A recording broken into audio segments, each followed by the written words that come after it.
Hello friends, कैसे हैं आप लोग। आशा है बढ़िया होंगे, छुट्टियां बढ़िया से बीती होगी। आप लोगों ने पिछला सेशन देखा, कमेंट्स वगैरह किया, लाइक शेयर किया, बहुत आनंद आ गया और फिर एक उत्साह मिला है आपके साथ दोबारा एक सेशन साझा करने का। तो दोस्तों, आज हम फैब्रिक प्रोसेसिंग, फैब्रिक बनने की प्रक्रिया का दूसरा महत्वपूर्ण चरण डिस्कस करेंगे, जिसको बोलते हैं कंस्ट्रक्शन ऑफ द फैब्रिक। आपने अक्सर सुना होगा फैब्रिक का जब हम नाम लेते हैं तो कुछ लोग बोलते हैं 92, 88, 92, 88, 92, 80, 100, 104, 92, 104, 124, 64, 136, 72, 132, 72, 68, 34 फैब्रिक का नाम लिया जाता है। क्या होता है सब? तो एक्चुअल में यही है construction of fabric. Construction of fabric का मतलब होता है कि एक स्क्वायर इंच में लेंथ के कितने धागे हैं और ब्रेड्थ के कितने धागे हैं, उसी को हम कंस्ट्रक्शन ऑफ फैब्रिक कहते हैं। अगर हम बात करें कि 92, 88, इसका मतलब है जो पहला होता है 92, वो होता है लेंथ के धागे के लिए। इसका मतलब उस फैब्रिक की बनावट में लेंथ में पर स्क्वायर इंच 92 यार्ड्स डाले गए हैं और विड्थ में 88 यार्ड्स डाले गए हैं। तो उससे मिलके बनता है 92, 88। तो इन दोनों चीजों से काउंट और कंस्ट्रक्शन दोनों को मिला के कई बार नाम लिया जाता है, जैसे 92, 88 पॉपुलिन, 124, 64 पॉपुलिन, 40, 50, वो तो काउंट के सेक्शन में आपने पढ़ा। अब हम कंस्ट्रक्शन से बात करें 92, 88, 92, 104 वायल, 100, 104 वायल, ऐसे बहुत सारे कंस्ट्रक्शन बनते हैं। तो इसका भी अपना एक अहम स्थान है। और क्योंकि कंस्ट्रक्शन संरचना से हमें पता लगता है कि फैब्रिक की डेंसिटी कितनी है, घना कितना है, छिजा है, घनी बनावट है। अगर हम बात करें पॉपुलिन की बनावट की 132, 72, 1 इंच में 132 लेंथ के धागे होते हैं, 72 ब्रेड्थ के होते हैं। तो इस तरह से कंस्ट्रक्शन और फैब्रिक बहुत इंपॉर्टेंट है। इसको हम सामान्य रूप से पिक ग्लास की सहायता से हम चेक कर सकते हैं। पिक ग्लास एक ग्लास होता है, इसमें एक लेंस लगा होता है और 1 इंच की दूरी पे एक मेजरमेंट का मार्किंग किया होता है। तो जब भी आप उसको रखते हैं कपड़े के ऊपर तो सिंपली वो 1 इंच का ही धागा आप गिन पाएंगे। उसमें कई बार चूड़ीदार पेज की सहायता से एक डिवाइस में एक सिस्टम बनाया होता है कि एक एक धागा करके आप गिनते चले जाएंगे। तो ये था कंस्ट्रक्शन का पार्ट। तो जब भी आप दोस्तों किसी फैब्रिक की डिटेल्स के बारे में जाने, जरूर एक नजर उसके कंस्ट्रक्शन पे डालें, उससे काफी चीजें क्लियर हो जाएगी।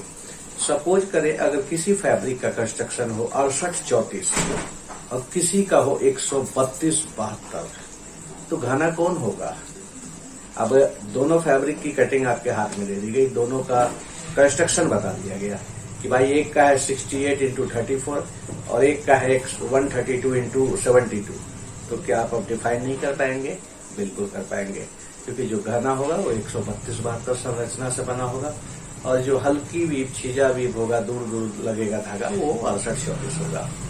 तो इस तरह से आपको काउंट और कंस्ट्रक्शन दोनों मिला के भी आप कई प्रकार से फैब्रिक की क्वालिटी को परख सकते हैं, जान सकते हैं कौन वीव कैसा है, कौन सा फैब्रिक घना है, कौन सा बारीक है।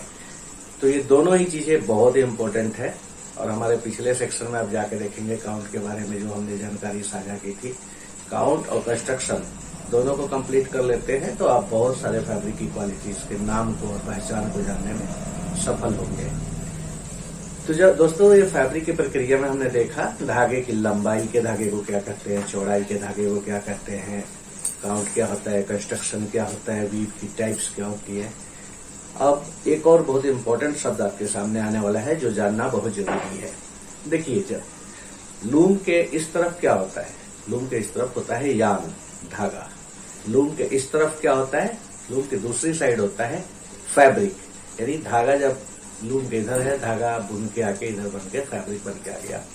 तो जो फर्स्ट फॉर्म ऑफ फैब्रिक होता है, जो फैब्रिक का पहला रूप होता है, उसको बोलते हैं ग्रेज फैब्रिक, GREIGE, ग्रेज।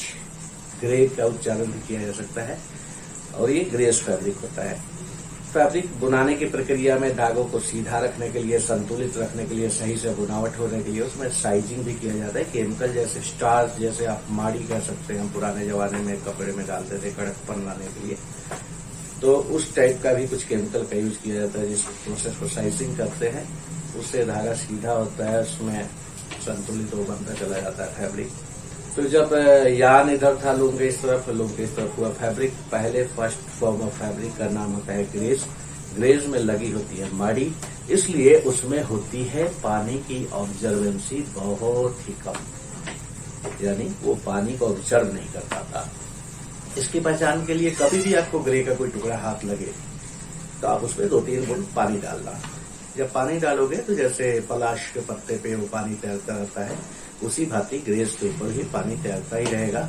वो ऑब्जर्व नहीं कर सकता, ऑब्जर्वेंसी उसकी बहुत पुअर होती है, क्योंकि उसमें साइज वगैरह लगे होते हैं, साइजिंग के प्रोसेस हुआ रहता है, माड़ी लगी होती है, स्टार्च लगा होता है, तो पानी को सोखने नहीं देता।